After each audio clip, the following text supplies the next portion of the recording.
வணக்கம் மக்களே, வாங்க நம்ம தில் கிச்சனுக்கு போகலாம். சிம்பிளாக சமைக்கணுன்னா நாம் ஒரு சாதமும் ரசமும் வச்சுடுவோம். இன்றைக்கி நாம் ரசம் சாதத்தை ஒன் பாட் ரைஸாக குக்கரில் செய்ய போகிறோம்.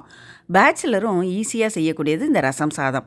நல்ல கமகமன்னு வாசனையாக அப்பளத்தோட காரப்பொரியலோட சாப்பிடும்போது நம்ம திருப்தியாக ஃபீல் பண்ணுற ஒரு கம்ஃபர்ட் ஃபுட்டாக இருக்கும். வாங்க எப்படி செய்கிறதுன்னு பார்க்கலாம். 200 ml டம்ளரில் நான் இன்றைக்கி 1.5 டம்ளர் பச்சரிசி எடுத்துருக்கிறேன். நம்ம சாப்பாட்டு அரிசி எடுத்துக்கலாம். 1/4 டம்ளர் அளவு துவரம்பருப்பு, 1/4 டம்ளர் பாசிப்பருப்பு எடுத்துருக்குறோம். இது நல்லா வாஷ் பண்ணிவிட்டு ஒரு 1/2 டீஸ்பூன் மஞ்சள் தூள், 1/2 டீஸ்பூன் பெருங்காயத்தூள், நல்ல ஒரு பெரிய தக்காளியாக ஒன்றை பொடியாக கட் பண்ணி போட்டுக்கலாம். சின்னதாக இருந்தால் 2 தக்காளி கட் பண்ணி போட்டுக்கலாம். இப்போது இந்த தக்காளி அதோட கட் பண்ணி போட்டுட்டு நம்ம இந்த அரிசி பருப்புக்கு தேவையான அளவு தண்ணி சேர்த்துக்கலாம்.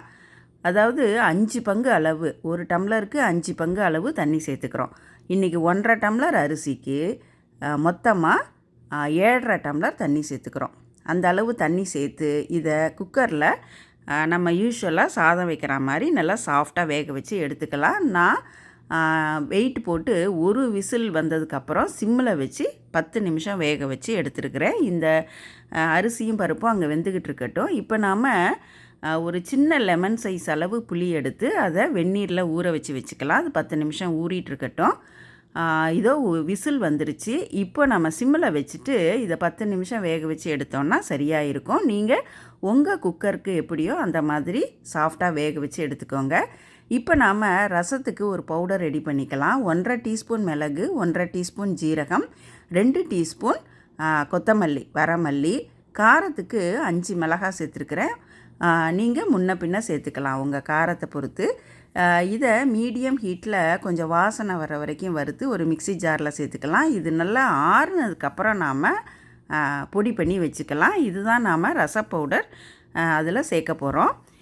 இப்போது இந்த அரிசி பருப்பு நல்லா வெந்துருச்சு.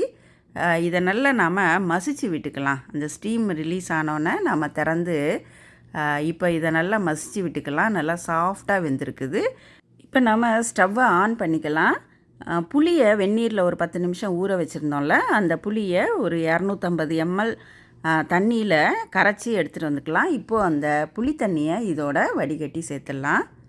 இந்த அரிசி பருப்பை குக்கரில் வேக வச்சு எடுத்துட்டோன்னா 10 நிமிஷம் தாங்க ரசம் சாதம் ரெடியாகிரும். இப்போது இந்த ரசம் சாதத்துக்கு தேவையான உப்பு சேர்த்துக்கலாம். நான் 2 டீஸ்பூன் சேர்த்துருக்குறேன்.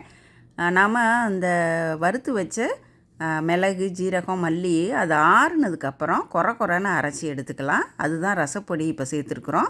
இப்போ ரசப்பொடியை சேர்த்துட்டு இதை நல்லா கலந்து விட்டுடலாம். இதை நல்லா கலந்ததுக்கப்புறம் அந்த கன்சிஸ்டன்சி பார்த்துக்கிட்டு நம்ம தேவைன்னா கொஞ்சம் வெந்நீர் சேர்த்துக்கலாம். பச்சை தண்ணி சேர்க்க வேண்டாம். வெந்நீர் நம்ம பக்கத்தில் அடுப்பில் கொதிக்க வச்சு அதை சேர்த்துக்கலாம். நான் கொஞ்சம் வெந்நீர் சேர்த்துருக்குறேன். இது கொஞ்சம் தளன்னு இருந்தால் தான் சாப்பிட்றதுக்கு நல்லாயிருக்கும். கெட்டியாக இருந்தால் சரியாக வராது. இப்போ வெந்நீர் சேர்த்துட்டு இதை நல்லா கலக்கி விட்டுடலாம். இப்போ கொஞ்சமாக பெருங்காயப்பொடி ஒரு 1/4 டீஸ்பூன் அளவு சேர்த்துட்டு இதை கலந்து விட்டுடலாங்க. இப்போது கலந்து விட்டுட்டு இது நல்லா கொதிக்குது. நாம் ஃப்ளேமை கொஞ்சம் சிம்மில் வச்சுக்கலாம். சின்ன வெள்ளைக்கட்டி சேர்த்துக்கலாம். இது கொஞ்சம் சுவையை கூட்டி கொடுக்கும். இப்போது இந்த நல்லா கலந்து விட்டுட்டு நாம் அடுப்பை சிம்மில் வச்சுட்டு இதுக்கு தாளிப்பு கொடுத்துக்கலாம். இது ஒரு 10 நிமிஷம் சிம்மில் இருக்கலாங்க. ஏன்னா தண்ணியும் நம்ம சேர்த்துருப்போம். அதனால் ஒரு 10 நிமிஷம் அதை சிம்மில் வெந்துச்சுன்னா சரியாக இருக்கும். இல்லைன்னா சதன்னு இருக்கும். இப்போ நாம் ஒரு சின்ன கடாயில் 1 டீஸ்பூன் நெய் சேர்த்து 1/2 டீஸ்பூன் கடுகு சேர்த்துக்கலாம். இந்த கடுகு நல்லா வெடிக்கட்டும். கடுகு பொரிஞ்சதுக்கப்புறம் நாம் 1/2 டீஸ்பூன் ஜீரகம், 1/2 டீஸ்பூன் மிளகு, 2 சிவப்பு மிளகாய் அதை கிள்ளி சேர்த்துக்கலாம். 2 பச்சை மிளகாய், இது வாசனையாக இருக்கும். இந்த பச்சை மிளகாயும் 2 கிள்ளி போட்டுக்கலாம். கொஞ்சம் கருவேப்பிலை, கொஞ்சம் கொத்தமல்லி சேர்த்து இது நல்லா பொரிஞ்சதுக்கப்புறம் கொஞ்சம் பெருங்காயமும் சேர்த்து இதை நாம் அந்த சாதத்தில் கொட்டிடலாங்க. அவ்வளோதான், தாளிப்பு நமக்கு ரெடி ஆகிருச்சு. இப்போது இதை சாதத்தில் சேர்த்துட்டு நல்லா கலந்து விட்டுட்டு ஒரு 2 நிமிஷம் இந்த ரைஸை சிம்மிலையே வச்சு நாம் ஸ்டவ்வை ஆஃப் பண்ணிடலாங்க. அவ்வளோதான், நமக்கு ரசம் சாதம் சூப்பராக ரெடி ஆகிருச்சு. இந்த அரிசி பருப்பு வெந்துருச்சுன்னா அந்த ரசப்பொடி, புளி தண்ணி, உப்பு எல்லாத்தையும் சேர்த்து நல்லா கலந்து விட்டுட்டு சிம்மில் ஒரு 5 நிமிஷம் வச்சுட்டு இந்த தாளிப்பை கொடுத்துட்டோன்னா அவ்வளோதாங்க, நமக்கு ரசம் சாதம் சூப்பராக ரெடி ஆயிடுச்சு. இது ஆறுனா கொஞ்சம் கெட்டியாகும். அதனால் நாம் அதுக்கு ஏற்ற மாதிரி கன்சிஸ்டன்சி வச்சுக்கணும். இந்த கன்சிஸ்டன்சி கரெக்டாக இருக்கும். அவ்வளோதாங்க. நாம் இதை ஒரு சர்விங் பவுலுக்கு மாற்றிடலாம். இதை ஒரு அப்பளத்தோடையோ அல்லது ஒரு காரப்பொரியலோட ஒரு வடகத்தோடு சாப்பிடும்போது அருமையாக இருக்குங்க. யூஸ்வலாக சாம்பார் சாதம், பிசிபேலா பாத்துன்னு செய்வோம். ஒரு தடவை இந்த ரசம் சாதம் செஞ்சு பாருங்கள். சாப்பிட்றதுக்கும் நல்லாயிருக்கும், உடம்புக்கும் நல்லது. மிளகு, ஜீரகம், கொத்தமல்லின்னு இம்யூனிட்டி கூட்டுற ஸ்பைஸஸ் சேர்க்கும்போது சுவையோட நமக்கு ஆரோக்கியமும் கூடுது.